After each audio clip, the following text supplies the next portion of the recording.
Hello WhatsApp welcome to new blog. আজকের ব্লগটা হইতেছে গিয়া আমি আর আমার বাবা কুটাপাড়া দেওয়ার পর চলে গেছি কাঁঠাল পাড়তে। তো সবাই টুকটাক কাঁঠাল পাড়া খাইতেছে। তো আমাদের গাছের কাঁঠালও ফার্স্ট কাঁঠালটা পাড়ার জন্য চলে গেছি। তো এই যে দেখতে পারতেছেন আমি আমাদের ডিক মেশিনের সিঁড়ি দিয়ে উঠতেছি, হাউসের সিঁড়ি দিয়া।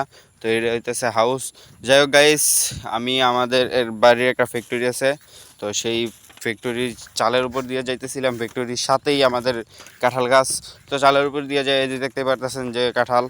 তো অনেক বড় বড় কাঁঠাল হয়েছে, অনেক বড় বড় বলতে অনেকগুলো কাঁঠাল হয়েছে। যাই হোক গাইস, প্রতিবারই অনেকগুলো কাঁঠাল হয়, সবাই দোয়া করবেন। আর কাঁঠালের দাওয়াত রইল সবাই। তো কাঁঠাল পারছি, বিশাল বড় একটা কাঁঠাল। তো পারার পর আমি চালের উপর দিয়ে বাবার হাতে দিছি, আর আমি ওই দিক দিয়ে নেমে আইছি। তো যাই হোক গাইস, আজকের ভিডিও এ পর্যন্তই। ভিডিওটা ভালো লাগলে চ্যানেলটা সাবস্ক্রাইব করে পেজটাকে ফলো করে আমাদের পাশে থাকবেন, আর নিজের খেয়ালটা রাখবেন। খোদা হাফেজ, গুড বাই, ভালো থাকবেন।